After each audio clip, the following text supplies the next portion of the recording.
MiG-27, Flogger-D, the Soviet Union's forgotten ground attack workhorse.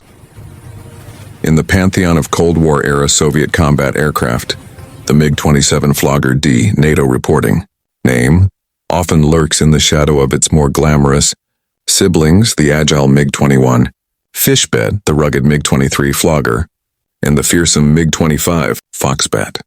Yet the MiG-27 carved out a formidable niche as a specialized, low-altitude strike aircraft designed for one mission above all others, delivering devastating firepower against ground targets with speed, precision, and survivability. Born from the variable sweep-wing MiG-23, the MiG-27 was a purpose-built, ground attack platform that became a crucial component of the Soviet Air Force's forward air support doctrine during the 1970s and 1980s, and saw combat in multiple regional conflicts, from Afghanistan to Sri Lanka.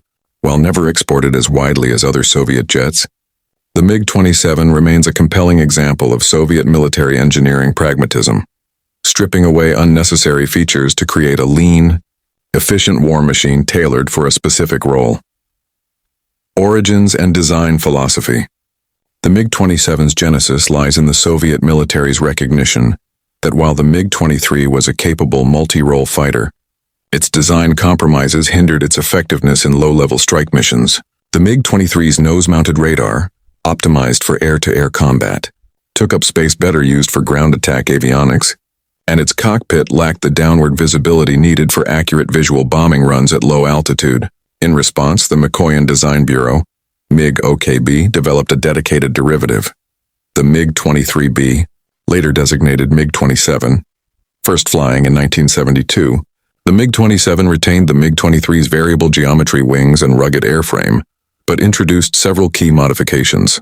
Most visibly, the radar-equipped nose was replaced with a droop nose housing an electro-optical targeting system and a laser rangefinder.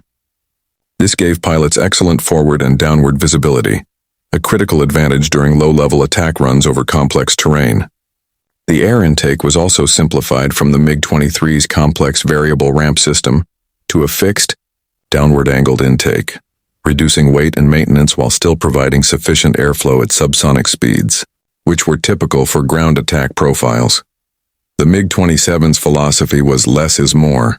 Remove air-to-air capabilities not needed for ground strikes, reduce radar cross-section where possible, and concentrate on survivability, payload, and low-altitude performance. It traded dogfighting agility for brute strength, a mobile bomb truck with a fighter's speed. Variants and evolution. The MiG-27 went through several evolutionary stages. The baseline MiG-27 NATO Flogger-D entered service in 1975, followed by the improved MiG-27M Flogger-J, which featured an upgraded GSH-630 30mm rotary cannon, the most powerful aircraft-mounted gun ever fielded, alongside enhanced avionics including a heads-up display, HUD, improved navigation attack systems, and compatibility with guided munitions like the Kh-25ML laser-guided missile. The final Soviet variant, the MiG-27K, also Flogger-J, added the ability to fire the Kh-29 TV television-guided missile and the KAB-500KR TV-guided bomb, significantly enhancing its precision strike capability. A two-seat trainer version, the MiG-27UM, allowed pilots to transition safely onto the demanding platform. India, the MiG-27's most significant foreign operator, produced 150 MiG-27M airframes under license as the MiG-27ML Bahadur, Brave. Indian MiG-27s were further modernized in the 2000s with French and Israeli avionics, GPS navigation, and compatibility with newer smart munitions, extending the aircraft's service life well into the 21st century. Combat performance. The MiG-27 saw its first major combat in the Soviet-Afghan War, 1979-1989.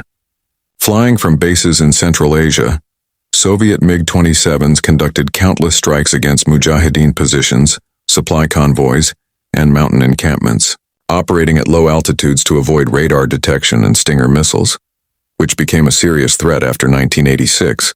The MiG-27 used its heavy cannon, unguided rockets, and conventional bombs to devastating effect. Its rugged airframe and ability to operate from semi-prepared airstrips made it ideal for the austere conditions of Afghanistan. However, the war also exposed the MiG-27's vulnerabilities. Its lack of sophisticated electronic countermeasures, ECM, and reliance on visual or semi-guided targeting meant it was susceptible to ground fire and increasingly capable. Man-PADS, man-portable air defense systems. Several MiG-27s were lost during the conflict, prompting some tactical changes, such as increased use of standoff weapons and coordination with electronic warfare aircraft. Outside Soviet service, the MiG-27 saw action in the Sri Lankan Civil War.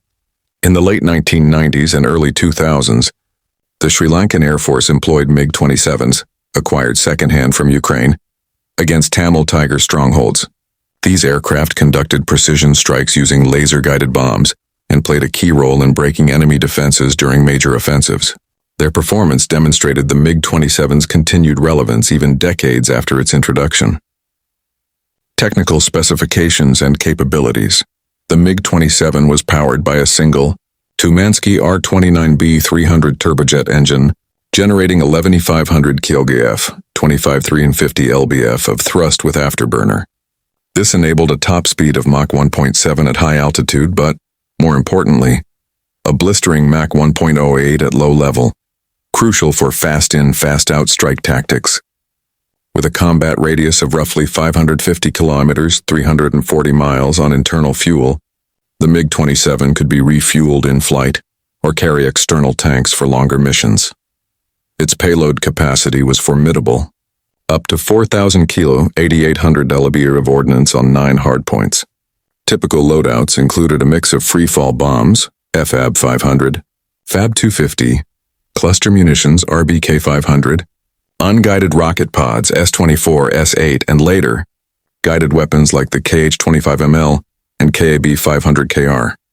The GSH-630 cannon could fire 6,000 rounds per minute, capable of shredding armored vehicles or bunkers in seconds, but its recoil was so powerful, it could actually slow the aircraft mid-flight and sometimes caused structural stress.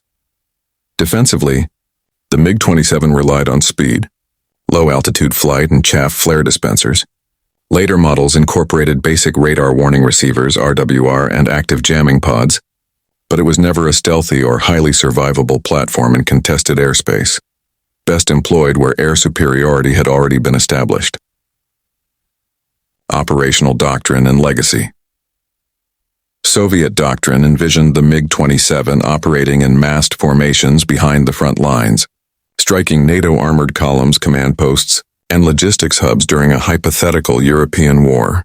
It was part of a larger ecosystem of Soviet ground attack assets, including the Su-17-22 Fitter, Su-24 Fencer, and Su-25 Frogfoot. Each had its niche. The Su-24 for deep interdiction, the Su-25 for close air support, and the MiG-27 for high-speed battlefield strikes. Despite its capabilities, the MiG-27 never achieved the global export success of other Soviet fighters. Its specialized role, political sensitivities around its capabilities, and the rise of multi-role fighters like the MiG-29 and Su-27 limited its appeal. By the 1990s, with the Soviet Union dissolved and precision-guided munitions becoming standard, the MiG-27's manual targeting systems appeared outdated. Russia retired its last MiG-27s in the late 1990s, opting for the Su-24 and eventually the Su-34. Kazakhstan and Ukraine phased theirs out shortly after. Only India continued operating them until 2019, when a fatal crash grounded the fleet and prompted full retirement. The Indian Air Force bid farewell to its MiG-27MLs after nearly 4 decades of service, marking the end of an era.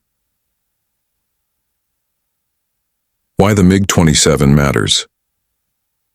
The MiG-27 may not have been glamorous, but it was brutally effective within its design parameters.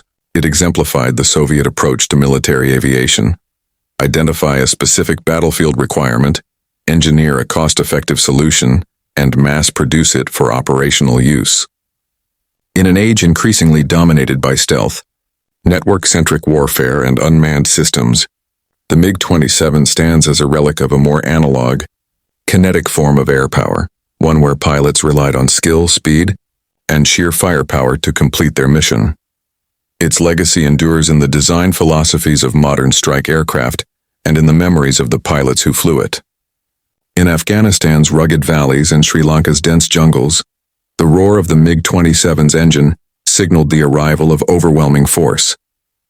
It never sought the spotlight, but when called upon, the Flogger-D delivered with relentless efficiency. In the final analysis, the MiG-27 was never meant to be a star. It was a tool, rugged, reliable, and deadly. And in the unforgiving calculus of war, sometimes that's all you need.